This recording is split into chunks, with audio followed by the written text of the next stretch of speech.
প্রিয় প্রবাসী বন্ধুরা, কিছুদিন পরে আসতে যাচ্ছে বাংলাদেশের জাতীয় নির্বাচন। আর এবার প্রবাসীদের জন্য সবচেয়ে বড় সুখবর হচ্ছে আপনি প্রবাসী থেকে আপনার ভোটটা দিতে পারবেন। তো এবার বাংলাদেশের প্রেক্ষাপট যেহেতু চেঞ্জ হয়েছে, তো আপনার জন্য খুবই ইম্পর্টেন্ট এই ভোটটা আপনি কাকে দিবেন।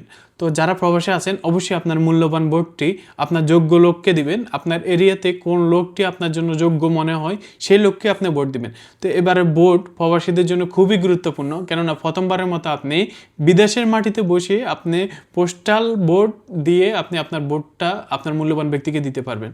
তো ইতিমধ্যে নির্বাচন কমিশন একটা অ্যাপস তৈরি করছে প্রবাসীদের জন্য, যেটা নাম হচ্ছে পোস্টাল ভোট বিডি। তো এই অ্যাপসের মাধ্যমে আপনি ভোট দিতে পারবেন। তো যারা সৌদি আরবে আছেন তারা অবশ্যই 4 ডিসেম্বর থেকে 8 ডিসেম্বরের মধ্যে আপনারা এই অ্যাপসে গিয়ে রেজিস্ট্রেশন করে নেবেন। আর আমি অবশ্যই একটা ভিডিও আনবো যখন এটা অন হবে রেজিস্ট্রেশনটা, আপনারা কিভাবে ভোট দিবেন এটা সম্পর্কে আমি সম্পূর্ণ একটা ভিডিও দিব। তো ভিডিওটা বেশি বেশি করে শেয়ার করে দেন। আর প্রবাসীরা অবশ্যই এবার ভোটটা আপনার মূল্যবান ব্যক্তিকে দিবেন, কেননা আমরা চাই না বাংলাদেশে আর কোনো স্বৈরাচার আসুক।